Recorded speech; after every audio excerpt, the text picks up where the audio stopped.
আসসালামু আলাইকুম। আজকের রেসিপিতে থাকছে খুবই মজাদার এবং স্বাস্থ্যসম্মত পরোটা তৈরি। এই একটি পরোটাতেই ডিম, দুধ, সবজির পুষ্টিগুণ পেয়ে যাবেন। তাছাড়া সকালের নাস্তায় এবং বাচ্চাদের টিফিনের জন্য এই পরোটাটি বেস্ট হবে। বাচ্চারা খুবই মজা করে খেয়ে নেবে। এই পরোটাটি এতটাই সুস্বাদু। পরোটাটি তৈরি করার সঙ্গে সঙ্গে আমরা খেতে বসেছিলাম। এরই মধ্যে আমার হাজবেন্ডের অফিসের একজন লোক আসলো। হাজবেন্ড তাকে জোর করে বসে খাইয়ে দিল। সে খাচ্ছিল আর প্রশংসা করতেছিল যে বাসায় ট্রাই করতে হবে, এত মজাদার কিভাবে পরোটাটি তৈরি করেছি। তো তারই সাথে সাথে আপনারাও দেখে নিন কি কি লেগেছে। ফুলকপি নিয়েছি 1.5 কাপ পরিমাণ গ্রেট করা ফুলকপি, গাজর 1.5 কাপ পরিমাণ গ্রেট করা, পেঁয়াজ কলি নিয়েছি 1 কাপের কিছুটা বেশি, মাঝারি থেকে কিছুটা ছোট সাইজের 3টি আলু সেদ্ধ করে মেশ করে দিয়ে দিয়েছি। এখানে কাঁচা আলুটাও গ্রেট করে দিতে পারেন। ডিম দিয়ে দিলাম 2টি, কাঁচামরিচ 4টি কুচি করে দিয়েছি। চাইলে শুকনো মরিচও দিয়ে দিতে পারেন, বাচ্চারা খাবে সেজন্য মরিচ কম দিয়েছি। 1/2 চা চামচের কিছুটা বেশি লবণ, 1 চা চামচ চাট মশলা দিয়ে দিচ্ছি, 1.5 কাপ পরিমাণ লিকুইড মিল্ক। এবারে সবকিছুকে খুব ভালোভাবে মিক্স করে নিব।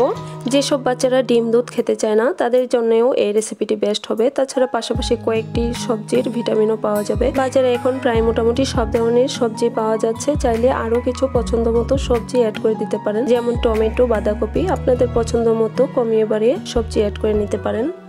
চাইলে এখানে শুধুমাত্র দুধ দিয়ে করতে পারেন, চাইলে হাফ দুধ হাফ পানি দিয়েও করতে পারেন, আবার শুধুমাত্র পানি দিয়েও করতে পারেন, কোনো সমস্যা নেই। তবে দুধ দিয়ে করলে টেস্টটা বেশি ভালো আসে। তো আমার মেশানোটা হয়ে গিয়েছে। এবারে আটা অ্যাড করে দিব।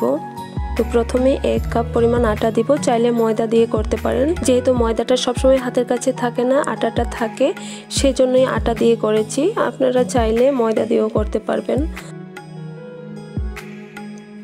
তো আটা দিয়ে কিছুক্ষণ মিশিয়ে নেওয়ার পরে এবারে দিয়ে দিব কিছুটা তেল, 1/4 কাপ, মানে 1 কাপের 4 ভাগের 1 ভাগ। আটা দেওয়ার আগে তেল দিতে ভুলে গিয়েছিলাম, সেজন্য এখন দিয়ে দিলাম। তেল দেওয়ার কারণ হচ্ছে সবজির কারণে পরোটাটা ভেতর থেকে সফট হবে এবং তেলের কারণে কিছুটা ক্রিস্পি হবে, খেতে ভালো লাগবে, সেজন্য দিয়েছি। চাইলে তেলটা স্কিপ করতে পারেন। তাছাড়া তেলের জন্য যখন আমি ব্যাটারটা প্যানে দিব একটু একটু, তখন হাতে কম লাগবে, দিতে সুবিধা হবে। তো আমি 4 কাপ আটা এখানে 4 বারে দিয়ে মিশিয়ে নিব।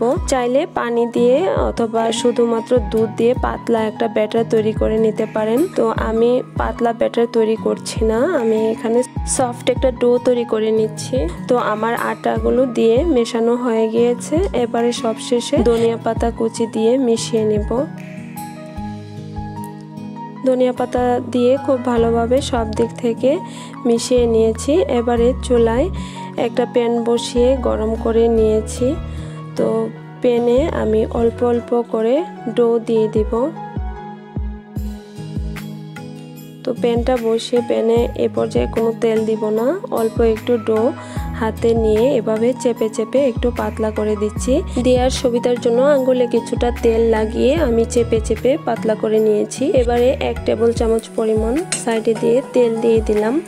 একটা ঢাকনা দিয়ে 1 মিনিট ঢেকে মিডিয়াম আঁচে রান্না করে নিয়েছি। দেখতেই পাচ্ছেন খুব সুন্দরভাবে পরোটাটা এক পাশ থেকে হয়ে গিয়েছে। তারপর স্প্যাচুলার সাহায্যে একটু চেপে চেপে দিচ্ছি এবং 30 সেকেন্ডের জন্য আবারও ঢাকনা দিয়ে ঢেকে রেখেছিলাম। এর মধ্যে পরোটাটা খুব সুন্দরভাবে হয়ে গিয়েছে। চাইলে ঘি অথবা বাটার দিয়েও এই পরোটাটি তৈরি করে নিতে পারেন। তো আশা করব ভিডিওটি আপনাদের ভালো লেগেছে এবং একটু হলেও উপকারে এসেছে। ভালো লাগলে লাইক, কমেন্ট, শেয়ার করতে ভুলবেন না আর চ্যানেলটি সাবস্ক্রাইব করে দিবেন। আল্লাহ হাফেজ।